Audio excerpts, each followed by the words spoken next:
Sybet – lošimo automatai. Ruletė – lažybos, stalo lošimai. Įsitraukimas į azartinius lošimus gali sukelti priklausomybę. Sveiki sugrįžę į kanalą. Na gerai, galbūt reiktų su šiek tiek mažiau optimizmo. Žalgiris pralaimėjo trečiąjį kartą iš eilės Eurolygoje ir pirmoji rungtynių pusė turbūt buvo blogiausia šiame sezone. Na, bent jau mažiausiai pelnytų taškų tai tikrai. Šiame video papasakosiu jums, kodėl Žalgiriui taip nesisekė, kodėl Bayernas surengė net 14-0 spurtą pirmoje rungtynių pusėje, kodėl perėmė tiek kamuolių ir kuriosgi buvo tos taktinės detalės, kurių Andrėja Trinkieri ir jo auklėtiniams nepavyko išnarplioti.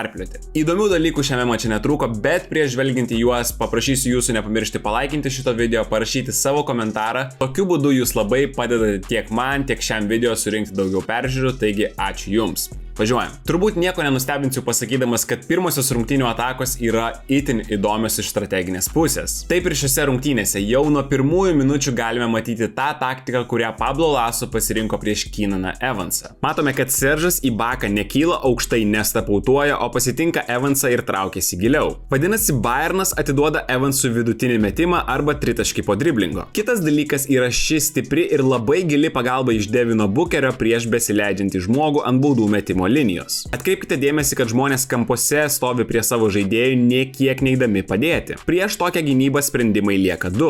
Ir pirmoje atakoje pamatome vieną iš jų. Perdavimą vieninteliam laisvam žmogui aikštelėje ir jo bandymą atakuoti close-outo situacijoje. Šmitas nusiteikęs agresyviai, bet Ibaka sako, kad nebus čia šiandien viskas taip paprasta. Po kelių chaoso minučių aikštelėje pamatome ir antrąjį sprendimą prieš šią gynybos sistemą. Evansas palengva įeina į baudos aikštelę, padaro žingsniuką atgal ir įmeta super sudėtingą metimą per aukštai iškeltas Leandro Bolmaro rankas. Ok, smagu, geras ženklas, Evansas pataiko, bet ar galima su tokiais metimais laimėti rungtynes? Pamatėme, kad ne. Nors ir Evansas pataikė nemažai sudėtingų rungtynių gale, bet jie buvo visi atlikti šiek tiek per vėlai. O dabar per artimiausias kelias kitas minutės išvysime, kiek sunkumų pridarė Žalgiriui ši Pablo Laso pasirinkta gynybos strategija. Bet prieš tai pirmoji Žalgirio gynybos klaida ir jos autorius Laurynas Birutis. Matome, kad Birutis rungtynių pradžioje dengia Deviną Bookerį, kuomet Rolandas Šmitas yra prie Seržo Ibakos. Toks Trinkieris sprendimas yra gan lengvai paaiškinamas. Šmitas yra tiesiog stipresnis žaidėjas, todėl gali geriau atstovėti prieš Ibaką 1-1 gynyboje, jam žaidžiant nugarą į krepšį. Taip pat tokiu atveju Laurynas Birutis gali užimti vietą aikštelės gilumoje ir ateiti padėti Latvijai, kuomet jam to reikia. Papildomi keli centimetrai silpnojoje pusėje niekam tikrai nepamaišė. Ta pamatėme ir šioje atakoje. Tačiau čia Devinas Bookeris pasinaudoja tuom, kad Laurynas Birutis nėra pratęs gintis prieš užtvaras be kamuolio. Tas užtvaras, prieš kurias dažniausiai ginasi Rolandas Šmitas. Čia Bookeris turi 2 pasirinkimus. Arba naudotis Edwardso užtvarą ir eiti žaisti nugarą į krepšį, arba kilti į viršų ir naudoti Seržo Ibakos užtvarą. Matome, kad Birutis tikisi pirmosios, Bookeris puikiai skaito situaciją ir nors ir atrodo, kad Rolandas Šmitas čia galėtų išgelbėti situaciją ir tiesiog keisti su Laurynu Biručiu, Atvis to nepadaro ir Devinas Bookeris pelno pirmuosius Bayerno taškus. Kitoje aikštelės pusėje dar vienas Evanso ir Biručio 2-2. Geriausiai veikiantis Žalgirio tandemas. Vėl Bookeris gana aukštai, bet tai nėra stepautas. Eina perdavimas Biručiui, prie kurio iškart prišoka Carsonas Edwardsas. Vėl matome pagalbą nuo aukštesniojo žmogaus ant baudų metimo linijos. O rezultatas – vėl laisvas viršutinis žmogus, tačiau šį kartą Dovydas Giedraitis nepataiko. Kitoje aikštelės pusėje Bayern žaidžia tik ką matytą derinį, bet dabar klaida jau kitoje aikštelės vietoje. Edwardsas kyla statyti užtvaros, o Ibaka tam, kad pratęstų derinį, turi jį atiduoti Leandro Bolmaro. Smagu matyti, kad Evansas neleidžia priimti Bolmaro kamuolio, bet čia amerikietis persistengia, praleidžia kirtimo pro nugarą ir Bayernas pelno dar 2 lengvus taškus. Gana skaudu buvo matyti, kuomet rungtynių pradžioje Žalgiris nesugeba realizuoti gerai susikurtų metimų, o varžovai per pirmasias 5 rungtynių minutės gyvena tiesiog iš Žalgirio klaidų. Po 30 sekundžių dar viena iš jų. Bookeris nori centruoti prieš Šmitą, čia vėl Žalgiris agresyvus, nori neleisti lengvai priimti kamuolio. Bet antrą kartą iš eilės Žalgirio žaidėjai persistengia. Latvis bando šį kamuolį perimti, šiek tiek persistengia, praranda poziciją prieš Bookerį, kuriam smarkiai per greitai atsiveria kelias iki pat krepšio ir čia jau Edgaras Ulanovas nieko nebegali padaryti prieš Bookerį. Kalbant apie Bayern komandą, šiose rungtynėse aš buvau labiausiai sužavėtas taip, kaip Bayern gynėjai dirbo su Keenanu Evansu. Taip, kaip agresyviai jie spaudė žaidėją su kamuoliu ir kaip greitai lindo iš užtvarų. Pažiūrėkite į Vailerį Babą čia. Visiškai prilipęs prie Evanso šioje atakoje ir nepaisant to, kad amerikietis sugeba įeiti į baudos aikštelę po galybės pastangų, pastangų, Vaileris Babas spėja išsikeisti ir šiek tiek sutrukdyti šiam Lauryno metimui. Bet vėlgi, reikia pripažinti, kad Žalgiris ir čia susikūrė gerą metimą, tiesiog nepavyko jo pataikyti. Kitoje atakoje Žalgiris net neprieina iki metimo dėl Vailerio Babo pastangų.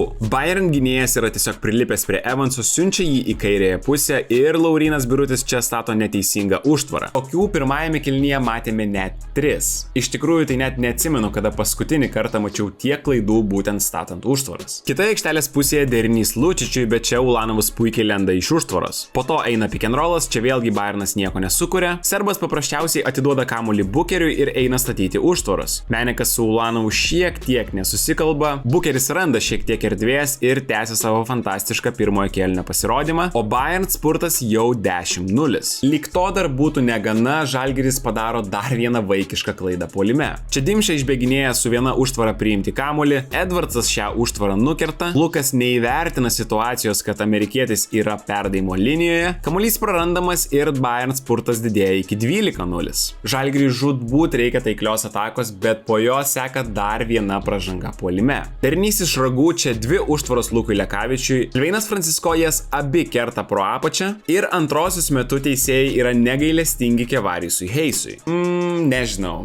Šita turbūt buvo labiausiai neaiški iš visų 3 pirmajame kėlinyje. Rinkieri prašo antrosios minutės pertraukėlės pirmajame kėlinyje ir šiaip jau į naudingumą aš retai žiūriu, bet transliacijos režisieriai parodo labai iškalbingą faktą. Bayern po 7 minučių turi 23 naudingumo balus, o Žalgiris -1. Po minutės pertraukėlės Žalgiris judina kamuolį. Vienas pick and rollas dešiniajame kampe, Menekas su Arnu čia sužaidžia antrąjį imitacinį pick and rollą ir galiausiai pagrindinis veiksmas aikštelės viduryje. Gerai, o dabar greitas kvizas jums. Kuris Žalgirio žaidėjas bus laisvas šio pick and rollo metu? Bukeris pasitinka Lekavičių ties tritaškio liniją, už Kevarijusio Heiso nusileidimą yra atsakingas Brady Meneką dengiantis žmogus ir amerikietis gauna dar vieną gerą metimą. Deja, bet tik ką kontraktas su Žalgiriu prasitęsęs sunkusis krašto puolėjas nepataiko ir šį kartą. O Žalgiris su 6 taškais jau geras 5 minutės. Antrojo kėlinio pradžia nieko gero toliau nežada. Čia Samneris įsiveržia į baudos aikštelę, suranda laisvą Birutį, bet tai jam yra per ilga distancija atakuoti į krepšį. Lietuvis bando prisivaryti arčiau krepšio, ten sutinka gynybą ir iškart sugauna kamuolį, kurio bando iškart ir atsikratyti. Bet čia perdavimo linijoje vėl puikus Vaileris Babas. Jis ne tik atkerta Arną nuo kamuolio, bet ir aktyviomis rankomis pamuša jį, taip susikurdamas savo 2 lengvus taškus iš po krepšio. Prie visų Žalgirio netaiklių metimų, kurie buvo iš gerų situacijų, prisidėjo dar ir begalė klaidų, po kurių Bayern galėjo mesti taškus laisvi iš po krepšio. Žalgiris yra visiškoje krizėje, būtinai reikia taškų, bet čia dar vienas Silveino Francisko gynybos pavyzdys. Jis visos atakos metu prie pat Samnerio, vėliau eina pro apačią, o išlindęs paprasčiausiai aktyviomis rankomis bando išmušti kamuolį ir tą daro sėkmingai. Šiam amerikiečiui tai buvo dar vienos super nesėkmingos rungtynės. Čia jis kviečiasi Rolandą Šmitui žaidimui 2-2. Latvis keičia užtvaros kampą, Samneris veržiasi į dešinę, baudos aikštelėje jį pasitinka Bayern centras, o pagalba prie Šmito ateina taip vėl nuo to pačio žmogaus. Ne iš apatinio žmogaus gynyboje silpnoje pusėje, kaip mes esame įpratę matyti, bet nuo to, kuris dengia viršuje pasilikusi Žalgirio žaidėją. Samneris bereikalingai šoka į viršų atlikti perdavimą Šmitui, kuris net nėra laisvas, ir Francisko perima dar vieną kamuolį. Taip graudžiai atrodė Žalgirio pirmoji rungtynių pusė, kurioje jie surinko vos 21 tašką. Tokiu būdu pasiekdami šių metų sezono pirmosios pusės antirekordą. Bet dar neišjunkite video, turiu jums parodyti dar 2 įdomius dalykus iš šio mačo. Ir visų pirma, tai buvo šis Pablo Laso derinys Vladimirui Lučičiui paskutinėje antrojo kėlinio atakoje. Vaileris Babas eina į kairę, silpnoje pusėje įvyksta pagrindinė situacija. Ibaka imituoja, kad statys Lučičiui užtvarą, po kurios jis turėtų kilti į viršų. Bet iš tikrųjų jis suklaidina Arną Butkevičių, baudos aikštelėje nieko nėra ir čia Bayern pelno 2 lengvus taškus labai gražiu stiliumi. Ar jūs galvojate, kad tai buvo kažkoks specialus, niekada nematytas Pablo Laso derinys?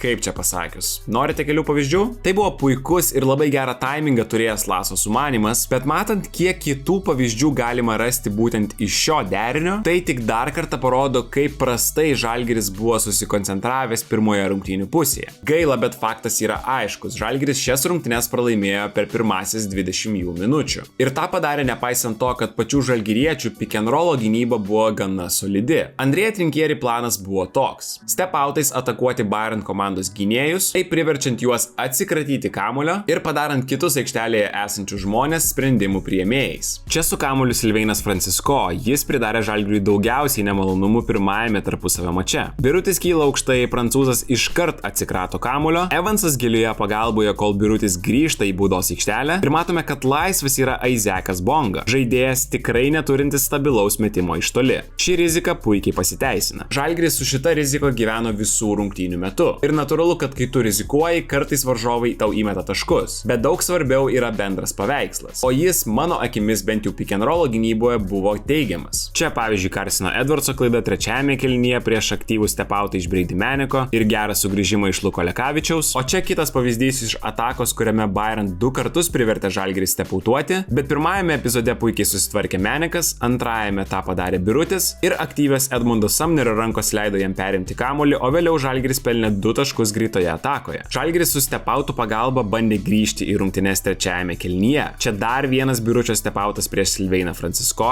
pagalba baudos aikštelėje prieš besileidžiantį Bayern centrą ir spręsti ataką paliekamas Nilsas Giffey prieš Brady Maneką. Vokietis nepataiko sunkaus step-back metimo ir yra akivaizdu, kodėl Trinkieri ir Žalgirio trenerių štabas pasirinko tokią taktiką. Kuomet nepadarai klaidų stepauto gynyboje, tu visiškai mieliau gyvensi su tokiais Nilso Giffejaus metimais, negu su tuo, ką matėme iš Silveino Francisco Žalgirio arenoje. Paskutinis pavyzdys. Prancūzų gynėjas jau žino, ko tikėtis, todėl bando žaisti vieną, antrą pick and rollą iš eilės ir šį kartą jau nenori atsikratyti kamuolio. Tuo pačiu Žalgiriui tai yra gerai. Kamuolys nejuda, jis yra vieno žaidėjo rankose. Galiausiai Francisco kviečiasi Bukerį, kurį dengia Brady Manekas, aplenkia jį greičiu, vadinasi išprovokuoja stepauto klaidą, bet nepataiko metimų. Aišku, Žalgiris pralaimėjo, neužteko tų Keenano Evanso metimų paskutinėme kėlinyje, bet norėjosi parodyti, kad pozityvių dalykų šiose rungtynėse buvo. Aišku, suprantu, kad juos matyti gana sunku. Žalgiris pralaimėjo, o tai turbūt galutinai palaidojo jų viltis patekti į play-iną. Bet kokiu atveju, ačiū, kad žiūrėjote, nepamirškite paspausti like, parašykite komentarą, nes tai turbūt labiausiai padeda YouTube algoritmui rodyti šitą turinį kitiems žmonėms ir iki pasimatymo kitą savaitę. Iki. Cibet, lošimo automatai. Ruletė, lažybos, stalo lošimai. Įsitraukimas į azartinius lošimus gali sukelti priklausomybę.